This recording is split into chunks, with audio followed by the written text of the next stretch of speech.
আমার প্রিয় বরিশালবাসী, আসুন, ওদেরকে বারবার দেখেছেন, নতুন ভাবে আর দেখার কিছু নেই।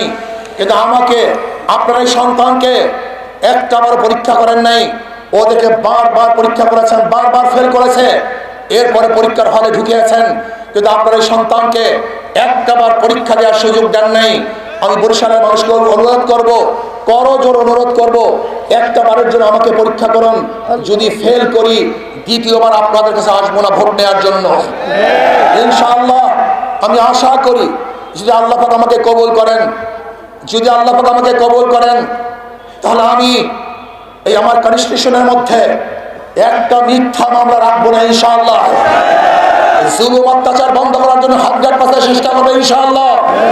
চেষ্টা করবো, যদি আল্লাহ পাক আমাকে কবুল করেন, আমার প্রথম কাজ হবে দুর্নীতি মুক্ত একটা সমাজ করা, দুর্নীতি মুক্ত সমাজ গড়বে ইনশাআল্লাহ।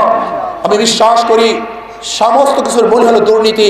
তার জন্য একটাবারের জন্য হাত পাখাকে নির্বাচিত করুন, একটাবারের জন্য আমাকে নির্বাচিত করুন ইনশাআল্লাহ। আমি ওয়াদা দিতে পারি, এই বরিশালের চাঁদাবাজদের কবর রচনা করবে ইনশাআল্লাহ।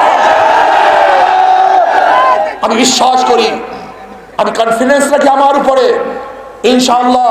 আমি প্রশাসনের সাথে বৈঠক করে আশা করি ইনশাআল্লাহ, যদি আমাকে 12 তারিখ নির্বাচন করেন, আমি প্রশাসনের সাথে বৈঠক করে 13 তারিখের পরে যারা দুর্নীতিবাজ নয়, অন্যায় করে নাই, তারা ঘরে ঘুমাবেন, তাকে কোনো প্রশাসন ডিস্টার্ব করতে পারবে না।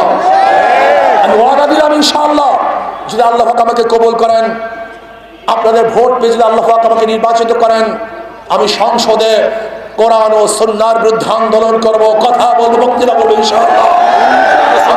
আমি মুসলমান, হিন্দু, বৌদ্ধ, খ্রিস্টানদের পক্ষে কথা বলবো। আল্লাহ আমাকে এবং আমাদের সবাইকে ঐক্যবদ্ধভাবে এই বরিশাল করার তৌফিক দান করেন। আগামী 12 তারিখ যে যে দল করেন না কেন, শুধু শান্তির জন্য, মুক্তির জন্য, একটাবারের জন্য হাত পাখাকে বিজয় করবেন, এই অনুরোধ, এই আশা রেখে